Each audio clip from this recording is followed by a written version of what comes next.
and gentlemen. It's a great pleasure for me to be back in Singapore to be a presenter at the inaugural conference of the SBMA. And also, could I say thank you very much to Albert Cheng for all his efforts in putting this amazing conference together. And the WPIC is very proud to be sponsoring SBMA. And thank you very much for inviting us to speak. I've been to many events like this, worked together with Albert for about 7 years. I've been in precious metals only about 10 years, shorter than many of you in this audience. But at events like this, the speaker often makes a long and pompous introduction of all their achievements. Well, I'm not going to do that. I'm going to tell you a story.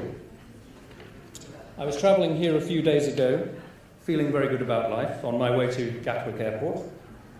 And the taxi driver kept looking at me in his mirror. As we neared the airport, he looked at me again as if he recognised me. As we got very close to the airport, he looked at me again, our eyes met in the mirror, and he said, "Well, mate, you've got to help me." And I thought for a moment, and I said, "Well, you may have seen me on the BBC, CNN, CNBC, heard me on the radio in Hong Kong, Singapore, possibly in London. You may recognise me as someone who's quite well known in precious metals in the last 10 years. And there was a silence. And he said, "No, mate, can you tell me which terminal, north or south?" And in that moment, the bubble of my pomposity was thoroughly burst. And I think there's a lesson in there for all public speakers. Today, I'm going to talk to you about platinum. Let me just see if the technology is... Yes, here we are. Let me start with the WPIC. Very brief introduction. We're quite similar to the World Gold Council, where I worked with many of the people you've seen today as the head of investment for about 7 or 8 years, including with Albert here in ASEAN. WPIC was set up about 2 years ago by the 8 largest platinum producers.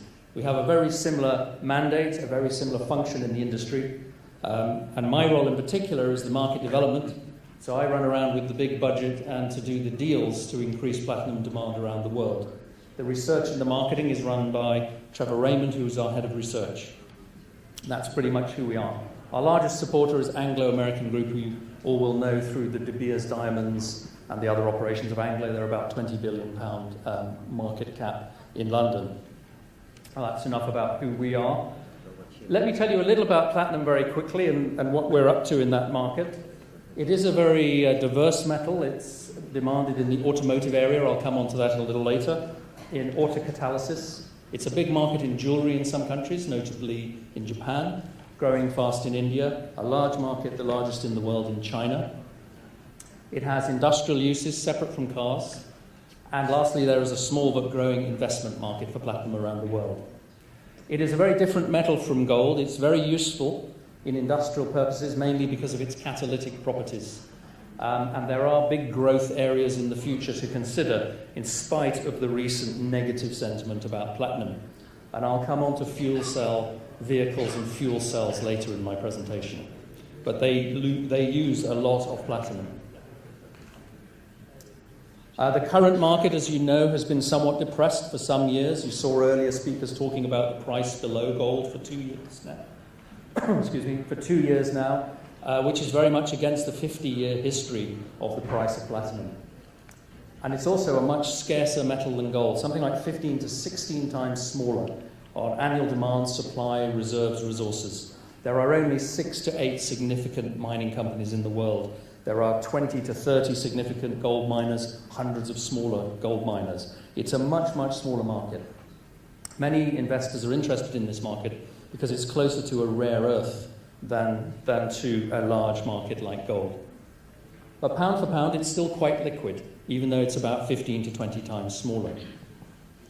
So we believe this price pattern is unlikely to continue, and certainly as a contrarian investor, a valuation like this against 50 years of history, not only against gold, but against many other assets, is something that many investors are starting to look at. I think the last point here that's interesting too is that the recent C40 action by some cities around diesel cars is changing the situation in terms of the auto side. That has been very negative for platinum for the last few years. We believe we're coming to the end of that negativity, and you're going to see an improvement in the outlook for platinum through automotive. That's a very controversial view, but I'll explain why we believe that in a minute. Turning to the market as a whole, it's a pretty simple market. You have the supply on one side. Nearly all main production comes from South Africa, as many of you will know. It's much more concentrated in the Earth's crust than gold. There are only about 3 major deposits of platinum in the world, which is an incredibly small number. On the demand side, you see the largest is automotive, mainly in autocatalysis in diesel cars, trucks, vans. Jewellery is second largest. The largest market in there is China, over 1 million ounces a year.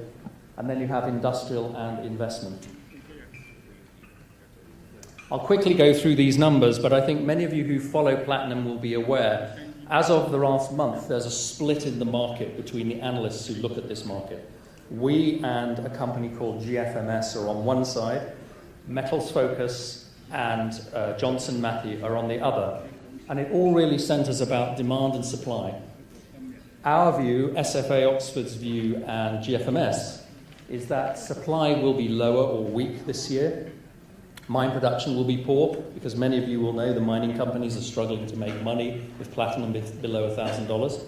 We believe recycling will be weak, and we believe that auto and investment demand will be stronger than the other analysts believe. On the other side, Johnson Matthey and Metals Focus see a stronger supply side, higher mine production, higher recycling, and they're bearish on investment and they're bearish on auto demand for autocatalysis. And I would suggest, of course, by the end of the year, we'll see who was right. But my job is to grow the investment demand, and I'm certainly going to be trying to do that in the remainder of 2017 in order to affect this market. But without going into the numbers in detail, that is really the essence of the split now in the investment analyst community over the platinum market. Some think it'll be in a surplus by the end of the year, Johnson Matthey and Metals Focus. We believe it'll still be in a deficit because the demand will be higher than the supply. Simple as that. For a long time, that wasn't the view. For many years before the last month, all the analysts thought it would be in a deficit. And indeed, it has been in a deficit for about 5 years until this year, and the jury is out. And that's the latest quarterly figures, but this will be made available so you can see these in more detail.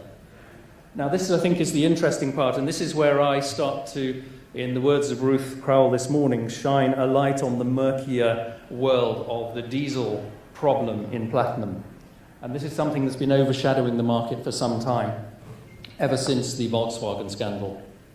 However, even despite that, if you look at the figures for Q1 17, you can see that automotive demand for platinum has held up very well. So far, in spite of all the negative press you've seen about diesel, it is not really yet feeding through into the demand numbers for platinum. And I can explain why that is. Just for those who don't understand this, when the CO2 rules were put in many years ago and we're all progressing to a lower CO2 world in spite of Donald Trump pulling out of the Paris Accords, diesel started to be used a lot more because it doesn't emit CO2. The problem is it emits something else called NOx, nitrous oxide. So you have to have a device to clean out the NOx. And a lot of governments wanted people to use diesel to try and get to the CO2 commitment because diesel is very clean on CO2. But at the same time, they had to use platinum to get the NOx out of the fumes from the diesel cars. Now, we now know that some of the automakers were using different devices, using different software, and their cars actually emit significantly more NOx than they've been telling you, and in many cases than they've been telling the regulator. And that is, in a nutshell, is what has happened in this market in the last few years. However, it's very interesting today. As a result, new regulations are coming in that will force automakers to use more platinum in the catalysts. In Europe, there's a new regulation coming in September. You have to be very careful which diesel car you buy. Think about it. There's a new rule in September in Europe that imposes much lower levels of NOx on the cars. Now, automakers only remake their engines every 5, 6, 7 years. So it means some automakers have a lot of cars on their books today that will not meet the new regulations in September. So if you see a diesel car being promoted at the moment over others, you might want to look at the statistics, because it could be that it's one of the higher polluting cars, the cars above the line here, 10 times or even higher the NOx levels that the regulators are seeking in Europe. That's one thing to bear in mind at the moment if you're looking at a diesel vehicle. The second thing to bear in mind, though, is, and this is not known, There are manufacturers right now making diesel cars with higher platinum loadings, higher SCR or AdBlue, which also has the same effect. You can buy them now, and they're good till 2025, 2050, 2020. They're already making cars that comply with all the future regulations. But you can imagine this is all a rather sensitive subject for many automakers who have a range of models. Some are clean, some are not, with new regulation coming in. But the bottom line is there is a solution to the diesel problem, and it's already being implemented quietly by a number of the major manufacturers. And there are cars on the road today that comply with the NOx levels for 2020 and beyond, even though those regulations don't come in until later. So the bottom line is I don't believe this is properly being reflected in the platinum market. We've had the problem, we now have the solution. And it's not being talked about because it's a little embarrassing for the industry. The other big thing I see people talk about is, well, who cares anyway, because electric cars will win and take market share away from petrol and diesel. Obviously that to some degree is true, but even the highest forecasts only put battery electric vehicles at 2 to 4% by 2025 and beyond. The second point is that any heavy-duty vehicle cannot use battery power, and unless you get a massive jump forward in battery power, it's unlikely that that will be the case. So you will still need a diesel mobility solution in 2020 and beyond for vans, light trucks, and heavy goods vehicles. Battery doesn't work. It only works for passenger cars. I drive quite a fast car. I've always liked fast cars, as my friends will know, and I got stuck in a traffic jam going to the west of England recently for 8 hours. Now, if I'd been a Tesla, I would have probably run out of juice. So I think, of course, electric cars are good. They are going to improve. But I do think that they're not going to grab as much market share as some believe. And they certainly won't take market share away from diesel in the higher duty types of usage, vans, trucks, and heavy goods vehicles. Indeed, I think you might see hybrid solutions in diesel. And the one thing I'll talk about in a minute that's being underrated too, you're going to see fuel cell electric cars. There are more coming. They've lagged behind the Teslas and the electric, but I think they're going to start to catch up. And I'll explain why. Coming on to that, there are a number of fuel cell electric vehicles already out there. If you look at past technological experiences like mobile phones, other things, it took about 10 years for the technology to come to prominence. Lots of forecasts were made that didn't happen. You look at mobile phone penetration in the early 90s, it was about 2 to 3%. Today, 25 years later, mobile telephony penetration in UK and US is over 100%. People have more than one phone. It took about 25 years. We've had the first 5 to 10 years of fuel cells coming into the market, like electric vehicles. I think it's the next 15 years that are going to determine whether fuel cell vehicles become a very large part of the mobility solution and rival electric cars. But in many ways, they're a better solution than electric. And for those of you who don't know, a fuel cell mainly uses platinum, and the fuel it uses is hydrogen, either in a liquid form or gas form. So it's a lot easier, too, to install the pumping equipment in petrol stations to fill platinum fuel cell cars with hydrogen, and then they can drive with the same range as a petrol or diesel car. The only emission from the tailpipe is water, there's no recharging time, and hydrogen is very easy to produce and very cheap to produce. So this technology is now starting to get to a point where it can rival battery electric technology. And the other problem with battery is you still have to produce the electricity somewhere, even if you're not leaving the fuel source in the car. You have to charge the battery with pollution being made on the electric grid from power stations or other sources of electricity. Hydrogen is different. You can make hydrogen from water.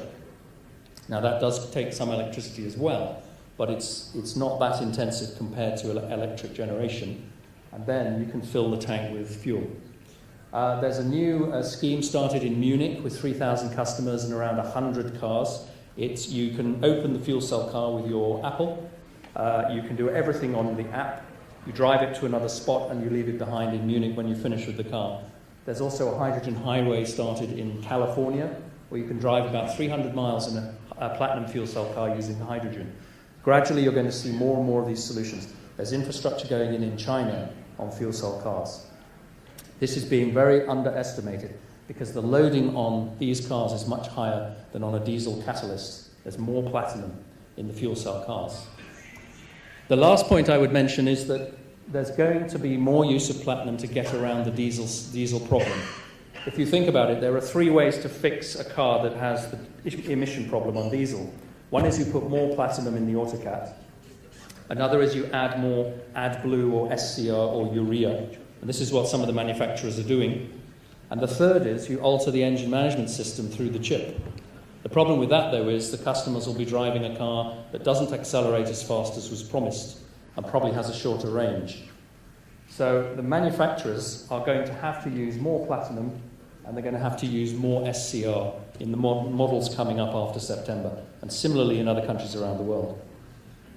So overall, we think that, and this is where the difference is in the analyst forecast for the demand, we see platinum demand for diesel holding up very well, or if not increasing a bit, because of the need to cure the diesel problem and put more platinum in the diesel oxidation catalysts. The other analysts are less positive about that. Turning to the other demand categories, industrial tends to grow at the same rate as the global economy, about 3% per annum. Not much to say about that. It's holding up pretty well. Jewellery demand has been falling somewhat because of the jewellery market, mainly in China, but it's still a very important category of demand. It's over 1.2 million ounces, second largest to AutoCat, and China is the largest market. We think that Chinese jewellery will go down a small amount again this year. Gold jewellery over the same period has fallen much, much more than platinum jewellery. And then I think we're going to see a recovery in platinum jewellery probably in a year or two. So we're not too concerned. We do believe globally jewellery demand will continue to be strong, probably slightly up in 2017. But China will be down about probably 3-4% this year. There's also very strong growth occurring in India. I've been in India this year several times on market development visits, and we're seeing jewellery growth in the 20+%. So you are seeing quite a big growth in the platinum jewellery market in India, which helps offset the Chinese numbers. And the real wild card in this market is investment. It's fun for me because there's a lot to do all around the world. It's not accepted as an investment metal or even known about as much as gold and silver. But it means there's a lot of work to do to put in place the products, to educate the investors, to find the partners, to launch the new products. If you look at the ETFs, they tend to have held up in tonnage much better than gold and silver in the past. That ETF investors, when they buy this metal, they tend to hold it. You haven't ever seen the same fall we had in ETFs in gold in 2013 in platinum.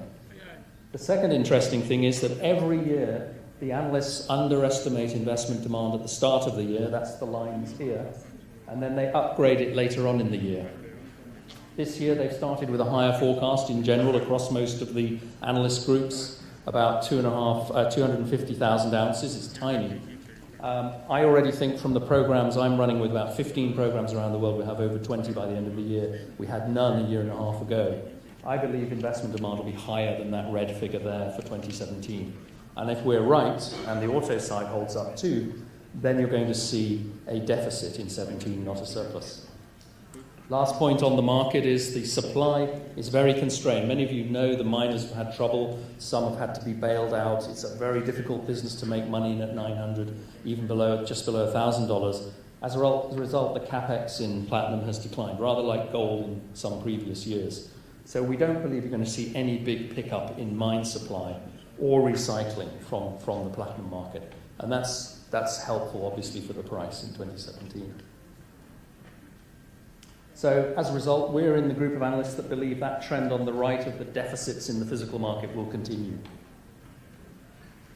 So to sum all of that up, we see platinum as a very interesting metal. It's more utility and more industrial use than gold. It has very similar precious metal properties. It is a dollar hedge. Many investors in ASEAN, the few that do it, buy platinum also as a hedge against the dollar and currency risks. It has good properties against inflation.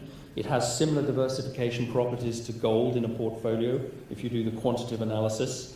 And in the long run, it has a higher return than gold over 40, 50 years, but also a slightly higher volatility, so a bit more risk, which you would expect. But it's more pro-cyclical with the economy because of the high use in cars and industrial uses. And we've talked about the price. Lastly, let me finish on a little bit about what we do in market development. As I say, we had no deals a year and a half ago. We have about 15 partnerships now. India, the Royal Mint in the UK, a large Swiss refiner on the ETF with Mitsubishi in Japan, 15 that will soon appear on this chart. So it's a lot of fun for me. I'm finding willing partners who are prepared to take financial risk. They're prepared to get into this platinum market for the first time in some cases. And they tend to find that the investors who buy platinum are already gold and gold or silver investors. And those investors are the quickest to see the advantages of also having some platinum. And lastly, to show you the sort of thing we do, we take a market, we look at gold, because of my experience in the gold industry at the World Gold Council, and then we compare the platinum market. Take India. Jewelry is good in both countries, much larger in gold. Bars and coins, there's virtually no platinum. Big medallion market in India. Domestic futures contracts, there's no contract. There's no contract in India for platinum, futures or physical, of any size, and in some categories, no contract at all. There's no real domestic price index, and there are no ETPs or ETFs in India for platinum. There are a number of them in India. This is the same pattern all over the world. This metal is misunderstood, underrepresented, underinvested, and there are not enough products. It's inaccessible. And when you launch a product, you find a lot of customers come and buy it.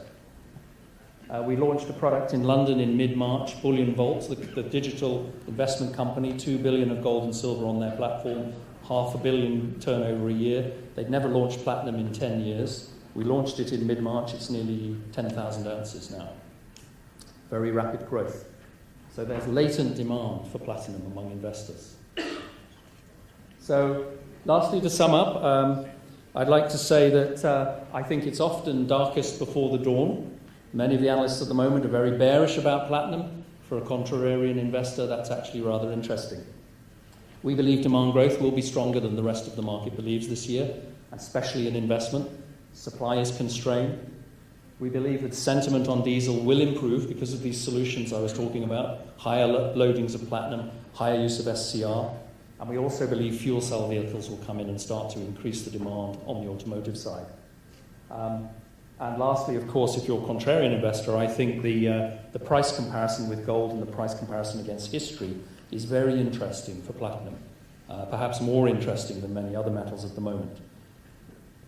So we at the WPIC are open for business in ASEAN. If you have any ideas about products, distribution strategies that would work for platinum, we're very interested to look at deals and working with you in your market to put platinum in front of your customers. And lastly, I would say I hope that my insights today have been helpful. As someone once said to me, are not like lighthouses in the desert. Bright, but totally useless. Thank you very much.